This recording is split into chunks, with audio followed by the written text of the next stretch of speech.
नमस्कार। हम पवन पांडे के गोड़ चुके गोड़ लाता नहीं और पवन धुन से हमारे दुसारका बोलबम के गाना भी अलावा और कोशिश करता नहीं कि हम अपना आवाज में भी गोड़ वसु के गाना सुनाए। बहुत ही प्यारा गाना बा साहिल के आवाज में, साहिल तिवारी और संगीत शंकर सिंह और लिरिक्स हमार बा। आप सबके प्यार आशीर्वाद दी और बहुत बढ़िया अंकित पांडे के एक पहले बोलबम के गाना ही रहे और बहुत प्यार खूबसूरत रहा। सब यूट्यूब के साथ साथ सबसे ज्यादा फेसबुक पवन धुन फेसबुक से दी और वह प्यार आशीर्वाद साहिल तिवारी के दी। बहुत बढ़िया गाना बा और बहुत खूबसूरत गाना बा, बहुत अच्छा लगी। कि लईकी त सुंदर चाही, बहुत अच्छा गाना बा और देवघर के गाना है। एगो बच्चा बा और भोले बाबा से अपन विनती करता, मन्नत करता, आशीर्वाद मांगता, जल चढ़ावता है सावन के पावन महीना में। हो तो ऊंचे पहाड़ नीचे खाई भोले बाबा, अरे कैसे के आई हो कि कैसे के आई बाबा, कैसे के आई, अरे कैसे के आई बाबा, कैसे के आई।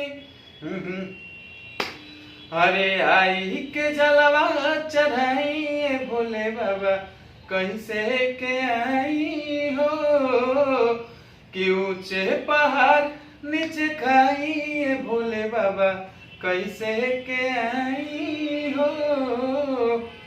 बहुत ही प्यारा गाना लागेला जब तीज में और घरे जब भी शंकर भगवान के पूजा पाठ होला तो ये सब गाना होला, बहुत सुंदर लगेला।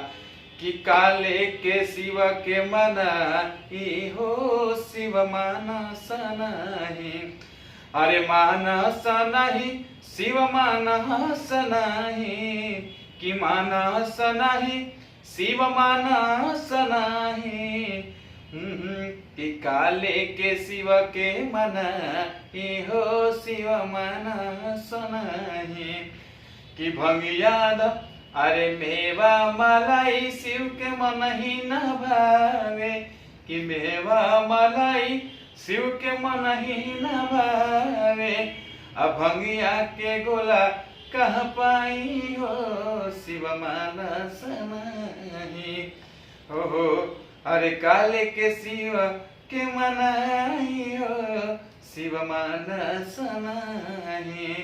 प्रणाम नमस्कार। और कल पवन धुन के रुआ देखी, अभी टीजर है छूटल बा और कल बहुत ही प्यारा गाना छूटा था। तब सब ऐसे ही प्यार द्वारा आशीर्वाद बन रही और अपना पवन धुन चैनल के लाइक करी, सब्सक्राइब करी, अभी तक पेज के फॉलो नहीं करें तो फॉलो करें और हमारे जहाँ से भी वीडियो देखा था वीडियो अच्छा लगे तो जरूर शेयर करें।